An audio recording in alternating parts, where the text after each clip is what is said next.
ਸਾਰੇ ਹੀ ਕਲਾਕਾਰ ਆਪਣੇ ਆਪ ਦਾ ਅਮੀਰ ਹੋ ਰਿਹਾ, ਸੱਭਿਆਚਾਰ ਦਾ ਠੇਕਾ ਤਾਂ ਨਹੀਂ ਬਈ ਮੈਨੂੰ ਕਲਾ ਕਲਾ ਭਾਵੇਂ ਹੋਵੇ ਨਾ ਹੋਵੇ, ਘਰ ਪਹਿਲਾਂ ਹੁੰਦੀ ਹੈ ਬਈ। ਬਾਕੀ ਇਹ ਇੱਕ ਤਾਂ ਮੈਨੂੰ ਲੱਗਦਾ ਸੁਰਜੀਤ ਪਾਤਰ ਸਾਹਿਬ ਦੀਆਂ ਬੜੀਆਂ ਵਧੀਆ ਲਾਈਨਾਂ ਸੀ ਇਸ ਵਾਰ ਲੋਹੜੀ 'ਤੇ ਕਿ ਸਾਨੂੰ ਕੁਛ ਚੀਜ਼ਾਂ ਚੇਂਜ ਕਰ ਲੈਣੀਆਂ ਚਾਹੀਦੀਆਂ ਨੇ, ਹੁਣ ਬਹੁਤ ਹੋ ਗਿਆ। ਇੱਕ ਤਾਂ ਪੁੱਤਰ ਮਿੱਠੜੇ ਮੇਵੇ ਬਦਲ ਲਓ ਇਹਨੂੰ, ਬੱਚੇ ਮਿੱਠੜੇ ਮੇਵੇ ਕਰੋ, ਹੁਣ ਪੁੱਤਰ ਨਹੀਂ।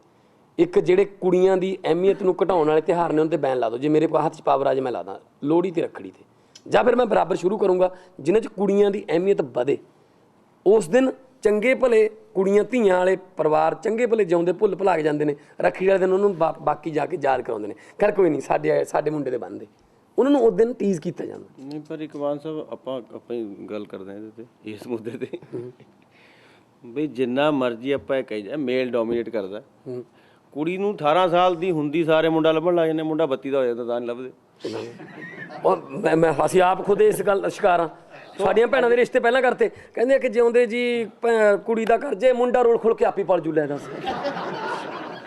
ਦੱਸ ਸੋ ਤੁਹਾਡਾ ਸਵਾਲ ਅਜੇ ਪ੍ਰੋਬਲਮ ਹੈ ਜੀ, ਅਜੇ ਕੀ ਹੈ ਕਿ ਆਪਾਂ ਮੰਨਦੇ ਹਾਂ ਕਿ ਕੁੜੀਆਂ ਮੁੰਡੇ ਬਰਾਬਰ ਆ, ਅਜੇ ਸਾਡਾ ਸਮਾਜ ਨਹੀਂ ਮੰਨਣ ਐਕਸੈਪਟ ਨਹੀਂ ਕਰਨ ਲੱਗਿਆ। ਉਹਦੀ ਵਜ੍ਹਾ ਮੈਂ ਦੱਸਦਾ ਜੀ ਕਿ ਜੇ ਕੁੜੀ ਸਕਲਟ ਪਾ ਕੇ ਵੀਡੀਓ ਡਾਂਸ ਕਰ ਲੈਂਦੇ ਤਾਂ ਅਸੀਂ ਵੀ ਸਾਰੇ ਆ, ਸਾਡਾ ਤੁਹਾਡੇ ਪ੍ਰੈਸ ਵਾਲੇ ਵੀ ਜੀ ਸਕਲਟ ਪਾ ਕੇ ਕਦੇ ਉਸ ਕੁੜੀ ਦੀ ਵਿਸ਼ ਪੁੱਛੀਏ? ਹੋ ਸਕਦਾ ਉਹਦੀ ਮਜਬੂਰੀ ਹੈ, ਮਜਬੂਰੀ ਲਈ ਨੱਚਦੀ ਹੈ। ਕਦੇ ਸਾਰੇ ਪੰਜਾਬੀਆਂ ਨੇ ਇਕੱਠੇ ਕਰਕੇ ਉਹਨੂੰ ਰੁਪਈਏ ਦਿੱਤੇ ਆਪਾਂ ਨੇ ਵੀ ਤੈਂ ਭਾਈ ਇਹ ਕੰਮ ਨਹੀਂ ਕਰਨਾ?